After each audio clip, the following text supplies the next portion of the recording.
Hey guys, welcome to this video. अगर आप भी इंग्लिश सीखना चाहते हैं, अपनी इंग्लिश को और अच्छा करना चाहते हैं, अपनी स्पीड और बढ़ाना चाहते हैं, लोगों के साथ बातें करना चाहते हैं इंग्लिश में, तो ये वीडियो आपके लिए बहुत ही ज़्यादा यूज़फुल साबित होगा।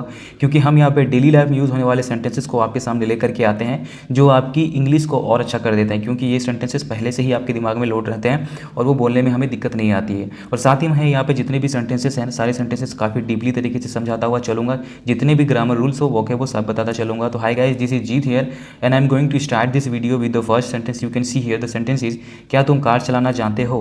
है ना, इस तरीके के सेंटेंसेस बोले जाते हैं।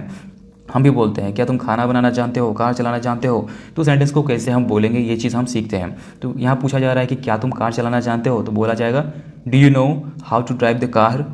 Do you know how to drive the car. ठीक है, तो जानते हो समझ में आ रहा है कि जानते हो, है ना, ता है ती है, जहाँ पर समझ प्रेजेंट टेंस की बात हो रही है, तो प्रेजेंट इंडेफिनिट की बात हो रही है। और ये इंट्रोगेटिव सेंटेंस होने की वजह से यहाँ पे डू आ गया है। ठीक है, हमें पता होना चाहिए कि अगर प्रेजेंट टेंस की बात हो, प्रेजेंट इंडेफिनिट की बात हो और वहाँ पे इंट्रोगेटिव सेंटेंस हो, तो सब्जेक्ट से पहले क्या आएगा? डू आएगा। ठीक है, तो यहाँ पे सब्जेक्ट यू है और यू से पहले क्या आया? डू आया। तो डू यू नो, क्या तुम जानते हो। अगर किसी को भी हम ऐसे बोले ना कि क्या तुम जानते हो, तो बोलेंगे डू यू नो, है ना। जैसे आई नो तो बोलते हैं डू यू नो, तो क्या तुम जानते हो, तो वहाँ पे do you know. How to drive the car, car चलाना जानते हो, है ना, कार चलाना जानते हो, तो how to drive the car. तो यहाँ पे एक चीज़ समझने वाली बात कि कार चलाना जानते हो। ठीक है, तो कार चलाना, how to drive the car. ठीक है, अगर पूछा जाए कार चलाना जानते हो, खाना बनाना जानते हो, तो बोलेंगे how to cook the food. ठीक है, तो हाउ टू यहाँ पे यूज़ करना बहुत ज़रूरी है। क्योंकि इस टाइप के सेंटेंसेस में हम हाउ टू का यूज़ करते ही करते हैं। ठीक है, क्योंकि हम उस चीज़ से उसे पूछ रहे हैं। तो how to drive the car, car कैसे चलाते हैं, क्या तुम जानते हो, खाना कैसे बनाते हैं तुम जानते हो। तो कभी भी ऐसे सेंटेंस यूज़ करेंगे तो क्या यूज़ करेंगे? हाउ टू यूज़ करेंगे। ठीक है, तो चलते हैं नेक्स्ट पे। यहाँ पे ड्राइव मतलब चलाना होता है। ठीक है, ड्राइव मतलब एक होता है राइडिंग। ठीक है, मैं दो चीज़ें मैं समझा देना चाहता हूँ। एक ड्राइव होता है, एक राइड होता है, जिसे राइडिंग कहते हैं, है ना। तो ड्राइव मतलब क्या होता है? जहाँ फोर व्हीलर की बात हो या फिर टू व्हीलर से ज़्यादा की बात हो, वहाँ पर हम ड्राइव की बात करेंगे। ठीक है, और राइड की कहाँ बात करेंगे? जहाँ टू व्हीलर की बात हो। ठीक है, जैसे हम राइडिंग द बाइक, है ना, हम राइडिंग बाइक, तो मैं क्या कर रहा हूँ? मैं बाइक चला रहा हूँ। बट वहाँ पे अगर फोर व्हीलर की बात हो, यानी कि थ्री व्हीलर या फोर व्हीलर इससे बड़ी की बात हो, तो हम क्या बोलेंगे? I am driving the bike, I am driving car. ठीक है, आई एम ड्राइविंग ट्रक, इसे बोले जाएंगे। तो याद रखिएगा, ध्यान रखिएगा ये चीज़। ड्राइव और राइडिंग, राइड दोनों चीज़ों में डिफरेंट होता है। नेक्स्ट है उसका भी कोई नहीं था, उसका भी कोई नहीं था, nobody was his either. ठीक है, nobody was his either, इस तरीके से बोले जाएंगे। आइदर मतलब क्या होता है? भी हम जैसे इस्तेमाल कर सकते हैं। देखिए, आइदर मतलब इसका एक मतलब होता है कि दोनों में से कोई नहीं, इस तरीके से भी यूज़ करते हैं। बट यहाँ पे सेंटेंस के हिसाब से हम क्या यूज़ करेंगे? भी, जैसे कि जहाँ पे ऐसे यूज़ हुआ उसका भी, तो हिज आइदर। ठीक है, यानी कि इस आदमी के साथ में उसका भी कोई नहीं था, मतलब इसके अलावा उसका भी कोई नहीं था। यानी कि मैंने बोला कि दोनों में से कोई। ठीक है, तो यहाँ पे आइदर मतलब भी यूज़ करते हैं। Nobody was his either, उसका भी कोई नहीं था। ठीक है, समझ में आ गया। नेक्स्ट पे चलते हैं। आपका हमारी बातों से क्या लेना देना। आपका हमारी बातों से क्या लेना देना। देखिए, ऐसे सेंटेंसेस बोले जाते हैं डेली लाइफ में, तो कैसे बोलेंगे? How are you concerned with our affairs. ठीक है, how are you concerned with our affairs. तो how are you concerned, concern मतलब होता है संबंधित। ठीक है, तो आप कैसे संबंधित हो? हाउ आर यू कंसर्न्ड, आप कैसे संबंधित हो? विथ आवर अफेयर्स, हमारे मामलों से। ठीक है, यानी हमारी बातों से। तो अफेयर्स मतलब क्या होता है? अफेयर और अफेयर्स दोनों में डिफरेंट है। ठीक है ना, तो अफेयर मतलब कुछ और होता है, मतलब अफेयर्स मतलब क्या हो गया? मामलों। जैसे कि हम बोलते हैं ना करंट अफेयर्स, तो क्या बोलते हैं कि अभी के जो तत्कालिक मामले हैं उनके बारे में। तो हाउ आर यू कंसर्न्ड, आप कैसे संबंधित हो? विथ आवर अफेयर्स, हमारी बातों से, हमारे मामलों से। ठीक है, ऐसे बोले जाएंगे। तो हाउ आर यू कौन से समझ में आ रहा है? यहाँ पे इंट्रोगेटिव सेंटेंस है, समझ में आ रहा है ना। जहाँ पे क्वेश्चन पूछे जाएंगे वो क्या हो जाते हैं? इंट्रोगेटिव सेंटेंस हो जाते हैं। अगर यहाँ पे नेगेटिव होता तो नेगेटिव सेंटेंस होता है, बट यहाँ पे क्वेश्चन भी पूछा जाता, नकारात्मक भी बातें होती, नेगेटिव होता, तो वहाँ पे इंट्रोगेटिव नेगेटिव सेंटेंस बनता। चलते हैं नेक्स्ट पे। मैं पूरी कोशिश करूँगा। ठीक है, मैं पूरी कोशिश करूँगा, ऐसे हम बोलते भी हैं, तो कैसे बोलेंगे वहाँ पे? आई will try my level best, I will try my level best, I shall try my level best. ठीक है, मैंने यहाँ पे सेल और विल दोनों यूज़ किया है। अगर आप इसके बारे में जानना चाहते हैं तो पिछले वीडियोस में है, आप देखें, उसको क्लियर हो जाएगा।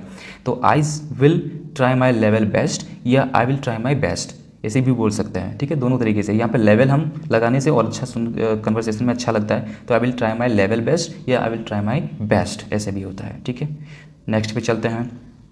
मैं इसे वापस छोड़कर आता हूँ, मैं इसे वापस छोड़कर आता हूँ, कैसे बोला जाएगा? I will take her back. ठीक है, I will take her back. तो आई विल टेक, देखिए यहाँ पे विल लग गया, मैंने बताया था। कंडीशन क्या हो जाएगा वो भी मैंने पिछले वीडियोस में बताया था, तो वो देख के क्लियर कर सकते हैं। और हमारे यहाँ चैनल पे प्लेलिस्ट भी है, प्लेलिस्ट को देखें, सारे बहुत सारे वीडियोस हैं उसमें देखें, आपको इंग्लिश बहुत अच्छा हो जाएगा। तो I will take her back, ठीक है। तो टेक हर बैक, तो यहाँ पे टेक बैक, ठीक है, या इस तरीके से फ्रेजल वर्ब यहाँ पे यूज़ हो रहा है, ठीक है। तो I will take her back, मैं उसे वापस छोड़कर आता हूँ, तो इसको लेके जाएगा फिर छोड़ करके आएगा, तो टेक लगेंगे वहाँ पे, टेक हर बैक मतलब उसको फिर वापस वहीं पे छोड़ के आना है। तो I will take her back मतलब मैं इसे वापस छोड़ कर आता हूँ, इस तरीके से यूज़ करेंगे। नेक्स्ट है, मैं नहीं जानती आप क्या बोल रहे हैं। मैं नहीं जानती आप क्या बोल रहे हैं। I don't know what you are talking about. I don't know what you are talking about, ठीक है। तो यहाँ पे एक सोचने देखने वाली बात है कि हम क्लियर कर रहे हैं सेंटेंस को कैसे बोला जा रहा है। मैं नहीं जानती, तो समझ में आ रहा है कि प्रेजेंट टेंस की बात हो रही है, तो आई डोंट नो यूज़ होगा, सिंपल सी बात है। आई डोंट नो, मैं नहीं जानती, मैं नहीं जानता, I don't know. What you are talking about, आप क्या बोल रहे हैं। तो यहाँ पे present tense and present continuous tense दोनों का यूज़ किया गया है। तो मैं नहीं जानती, आई डोंट नो, व्हाट, ठीक है, what you are talking about, आप क्या बोल रहे हैं। तो यहाँ पे बोल रहा, ये जो लड़की है ये बोल रही है कि मैं नहीं जानती आप क्या बोल रहे हैं। बट यहाँ पे एक चीज़ देखने वाली बात है कि क्या लगा हुआ है। इसका मतलब ये नहीं कि ये इंट्रोगेटिव सेंटेंस में है, ठीक है। क्या लगा हुआ है इसका मतलब ये नहीं कि ये इंट्रोगेटिव सेंटेंस है कि हम इसको इंट्रोगेटिव सेंटेंस बोल दें। ये अफर्मेटिव सेंटेंस है।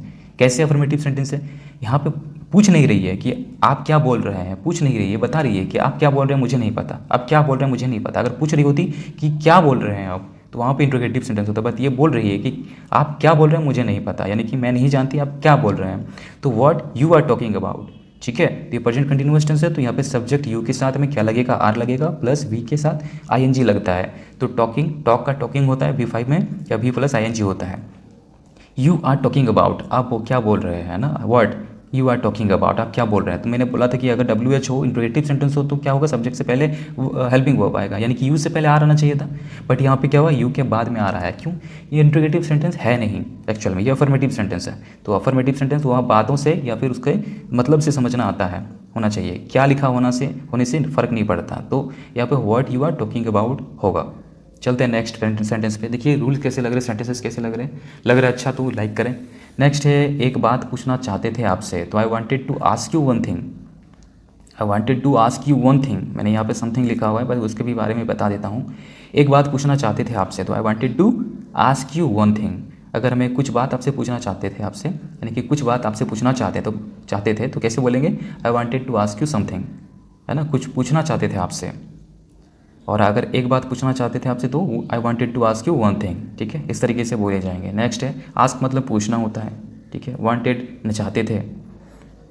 आपको यहाँ अकेला नहीं छोड़ सकते हम, आपको यहाँ अकेला हम नहीं छोड़ सकते, या आपको यहाँ अकेला नहीं छोड़ सकते हम। तो क्या बोलेंगे, I can't leave you alone here. I can't या I can not leave you alone here. तो आई कैन नॉट लीव, मैं अकेला नहीं छोड़ सकता, है ना। आई कैन नॉट लीव, मैं अकेला नहीं छोड़ सकता। I can not leave you, मैं आपको अकेला नहीं छोड़ सकता। I can not leave you alone here, मैं आपको यहाँ अकेला नहीं छोड़ सकता। अलोन मतलब अकेला होता है, ठीक है। तो आई लीव मतलब छोड़ना होता है, ठीक है, समझ में आ रहा है। तो आई कैन नॉट, जहाँ पे सकने की, देखिए यहाँ पे कैन यूज़ हुआ है, तो मैं थोड़ा सा बता दूँ कैन कहाँ पे यूज़ कर सकते हैं, जहाँ प्रेजेंट टेंस की बात हो, है ना, और सकने की बात हो, सकते हैं, है ना, इस तरीके से बात हो, तो वहाँ पे हम कैन का यूज़ करेंगे। प्रेजेंट टेंस में अगर पास्ट होता तो कुड यूज़ करते हैं, ठीक है, ये ध्यान रखने वाली बात है। नेक्स्ट है, मेरी ज़िंदगी का मकसद सिर्फ एक है। मेरी ज़िंदगी का मकसद सिर्फ एक है। I have only goal in life. I have only goal in life, मेरी ज़िंदगी का मकसद सिर्फ एक है, ऐसे बोले जाएंगे, ठीक है। तो अगर आपको भी बोलना होगा कभी किसी के सामने तो इसी तरीके से बोलेंगे, ठीक है। नेक्स्ट है, इसीलिए लोग अच्छे चुनो। इसीलिए लोग अच्छे चुनो, सो चूज़ द राइट पीपल, ठीक है, सो चूज़ द राइट पीपल, इस तरीके से बोलेंगे। चूज़ मतलब चुनना होता है, राइट पीपल अच्छे लोग, ठीक है, इस तरीके से बोले जाएंगे। इजी सेंटेंस था यहाँ पे, इजी यानी बिगिनर से एडवांस सबके लिए यहाँ पे है सेंटेंसेस, और काफ़ी बढ़िया है, मज़ेदार है, सारी चीज़ें मैं यहाँ पे क्लियर करता चलता हूँ। नेक्स्ट है कि ओह ये तो एक मस्त स्टोरी है ना। तो oh that's an interesting story, क्या, oh that's an interesting story. तो दैट्स यानी कि दैट इज़, दोनों एक ही चीज़ है। तो दैट्स या that is an interesting story. तो एन इंटरेस्टिंग मतलब क्या होता है, मस्त या फिर बढ़िया, ठीक है, मज़ेदार। तो यहाँ पे एन लगा हुआ है। एन क्यों लगा हुआ है, एन एक आर्टिकल है और ये ग्रामर का एक रूल है। तो एन के बारे में मैं थोड़ा सा बता देता हूँ। ए, एन और दी, तीन चीज़ें होती हैं जो आर्टिकल में आता है। एन वहाँ पे हम यूज़ करेंगे जहाँ पे वॉवेल यानी कि ए ई आई ओ यू, यानी कि 5 चीज़ें जहाँ पे पहले से ही जो इसके बाद में जो एन के या फिर आई के बाद में जो ए के बाद में जो आने वाला सेंटेंसेस है, जो वहाँ पे वर्ड है, उसके जो फर्स्ट अक्षर होंगे, जो फर्स्ट लेटर होगा, वो अगर वोवेल अक्षर से शुरू हो, ठीक है, यानी कि ये ए ई आई ओ यू यानी कि 5 चीज़ों से शुरू हो, या फिर हमें उस अक्षर से यानी कि जो अ ई आई जो ई होता है ना आपका हिंदी में, ठीक है ना, कि अ आ हर्ष दीर्घ जो होते हैं, या उसका साउंड आता हो। ये चीज़ ध्यान रखने वाली बात है। एक बार मैं फिर से क्लियर कर देना चाहता हूँ कि अगर कोई भी वर्ड, उससे पहले हम एन कब लगाते हैं, जब वो वर्ड या तो वोवेल अक्षर ए ई आई ओ यू यानी कि ये 5 चीज़ें, या इसके अलावा हिंदी के यानी कि हिंदी में अ आ हर्ष दीर्घ जो हम पढ़ते हैं उसमें अगर साउंड आता हो, यानी कि इसका लेटर और उसका साउंड ये दोनों में से एक चीज़ आता हो, तो हम वहाँ पे एन का यूज़ करेंगे। और इसका कोई रूल नहीं है, ये 2 ही रूल है। हमें ये ध्यान रखने वाली बात है कि क्या याद, ये चीज़ जो मैंने बता दिया, यही दोनों चीज़ों को याद रखना पड़ेगा, और इसके अलावा कोई रूल नहीं इसके साथ में, ठीक है। तो समझ में आ गया। नेक्स्ट है जल्दी मिलता हूँ। कैसे बोला जाएगा? जल्दी मिलता हूँ, I will see you soon, है ना, आई शैल सी यू सून या I will see you soon, जल्दी मिलता हूँ। और ना ही किसी ने उसकी खबर निकालने की कोशिश की, और ना ही किसी ने उसकी खबर निकालने की कोशिश की। Nor has anyone try to find out about her, nor has anyone try to find out about her. Nor मतलब और ना ही, है ना, और ना ही मतलब नॉर, जैसे हम लगाते हैं ना नॉट नॉर, तो नॉर मतलब ना ही। Has anyone tried to find out, किसी ने कोशिश नहीं की उसे ढूंढने की, अबाउट हर उसके बारे में, उसको ढूंढने की, ठीक है। तो यहाँ पे फाइंड आउट मतलब क्या होता है? ढूंढना, ठीक है, खोजना। तो फाइंड आउट एक साथ यूज होंगे, और ये एक फ्रेजल वर्ब है। फ्रेजल वर्ब 2 वर्ड्स से मिलकर के बना हुआ होता है, ठीक है, जिसका दोनों का मीनिंग तो अलग होता है, अलग अलग सेपरेटली, बट उसको कंबाइन करके एक सेपरेट मीनिंग यानी कि उसका एक सिंगल मीनिंग बनता है। जैसे कि यहाँ पे फाइंड मतलब ढूंढना होता है, आउट मतलब बाहर होता है, बट दोनों का मिला करके एक मीनिंग बनता है जिसका होता है कि ढूंढना, सर्च करना, फाइंड आउट, पता करना, ठीक है। तो समझ में आ गया कि इसका क्या होता है फ्रेजल वर्ब। नेक्स्ट है कि सभी तुम्हारी तरह नहीं होते हैं, सभी तुम्हारी तरह नहीं होते हैं। Every one not like you, every one is not like you, every one is not like you, है ना। एवरी वन मतलब कोई भी, नॉट लाइक यू मतलब तुम्हारी जैसा नहीं है, तो लाइक यू मतलब तुम्हारी जैसा नहीं है, तुम्हारी तरह नहीं है। नेक्स्ट है कोई और रास्ता है, कोई और रास्ता है। इसी सिचुएशन में ये कोई डीप नेक्सस में फंसा हुआ है, यानी किसी कोई प्रॉब्लम है और इसे निकलना है, तो कैसे बोला जा रहा है? Is there another way out, मतलब कोई और रास्ता है जिससे मैं बाहर निकल सकूं, ठीक है। तो is there another way out, इस तरीके से बोले जाएंगे। नेक्स्ट है अब हम हमेशा साथ रहेंगे, हाँ, अब हम हमेशा साथ रहेंगे। तो we will always be together, okay. तो वी विल समझ में आ रहा है, रहेंगे यानी कि फ्यूचर टेंस की बात हो रही है, तो फ्यूचर टेंस में क्या लगता है? शैल विल लगेगा। तो वी के साथ में क्या लगेगा? शैल नहीं लगता है। वी विल या वी शैल इस तरीके से हम लगा सकते हैं, जैसे मैंने आई के साथ में बताया था। तो we will always be together, ठीक है, we will always be together. तो ऑलवेज बी टुगेदर, हमेशा, टुगेदर मतलब साथ रहना, तो we will always be together. Be मतलब होना होता है, ठीक है, तो बी मतलब होना होता है, ऑलवेज बी टुगेदर मतलब साथ में होंगे, तो बी यहाँ पे लगाना ज़रूरी होता है। नेक्स्ट है बोल रहा है सो गए थे, पूछ रहा है, ये इंट्रोगेटिव सेंटेंस है, सो गए थे, वेर यू अस्लीप, है ना, वेर यू अस्लीप। तो समझ में आ रहा है कि यू के साथ में हम क्या यूज़ करते हैं? वेर, यू वेर, है ना, वेर यूज़ करते हैं। इंट्रोगेटिव सेंटेंस होने की वजह से वेर आ गया सब्जेक्ट के, सब्जेक्ट यू है।